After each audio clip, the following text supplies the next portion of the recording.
Housemates, nagawa niyo na ba ang task na pinapagawa ko sa inyo kanina? Ha? Anong task? Ginawa ko po. Ako rin. Tapos na po, kuya.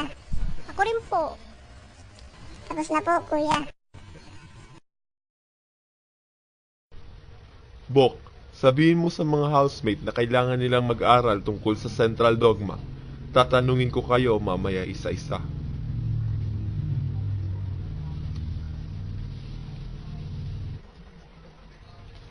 Okay, housemates. Ang hindi makakasagot sa tanong ko ay makatatanggap ng parusa. Tatanungin ko na kayo. Tingnan natin. Mara, ipaliwanag mo ang tungkol sa Central Dogma. Hehehehe. Patay ka. Hi, ako na nga. The first one is DNA replication. First, DNA replication would take place in the nucleus of a cell. During this process, the DNA strands are unwinded by the enzyme called helicase.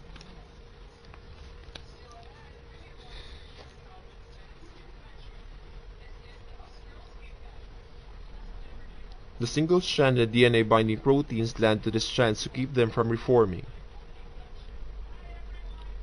One strand, the leading strand, forms a complementary strand from 5' to the 3' end with the help of the DNA polymerase III. The other strand, the lagging strand, forms its complementary strand from 5' to 3' too. It forms in pieces called Okazaki fragments. At hindi lang yan nagtatapos dyan. Next, the RNA primase lays down an RNA primer, then a DNA polymerase III lays down the new DNA.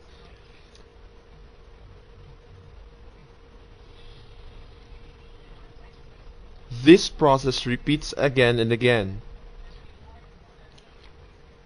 Then a DNA polymerase I replaces the RNA primer with a DNA. And lastly, the DNA ligase connects the Okazaki fragments. Formation of complementary strands occurs simultaneously. Yun na ang lahat tungkol sa replication. Bok, ipaliwanag mo naman ang tungkol sa transcription. Opo, kuya. Transcription of DNA. The process of transcription begins as enzymes unzip the molecule of DNA, just as they do during DNA replication. As the DNA molecule unzips, free RNA nucleotides pair with complementary DNA nucleotides on one of the DNA strands. Thus, if a sequence of codons on the DNA strand were AGC, TAA, CCG, the sequence of codons on the RNA strand would be UCG, AUU, GGC. When the process of base pairing is completed, the mRNA molecule breaks away as the DNA strands rejoin. The mRNA leaves the nucleus and enters the cytoplasm. Tama. Lori, ang DNA translation naman. A transfer RNA molecule composed of about 75 nucleotides. Each transfer RNA molecule recognizes only one amino acid which is bonded on top of the transfer RNA molecule. Located below the tRNA are three nitrogen bases called an anticodon. They pair up of messenger RNA codons during translation. As translation begins, the first codon in the messenger RNA strand attaches to a ribosome. Then, the tRNA molecule each carry a specific amino acid approach the ribosome when a tRNA anticodon pairs up with a mRNA codon. The two molecules join. The start codon is AUG. Its corresponding amino acid is methionine.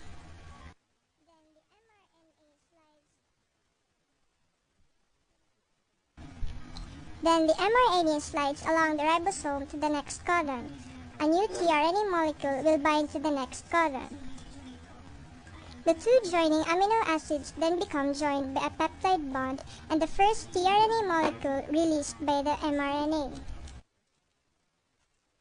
As the process continues, a chain of amino acids will be formed, then the ribosome will reach on a stop codon, ending the DNA translation. Oh, alam nyo na. Mara, dahil hindi ka nakasagot, paliwanag mong lahat sa isang salita lang. Sabihin ko.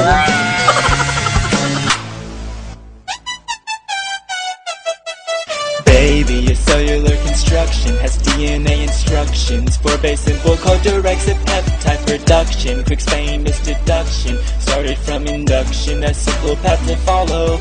DNA to RNA to protein, the central dogma song. From DNA to RNA to protein, it's almost never wrong.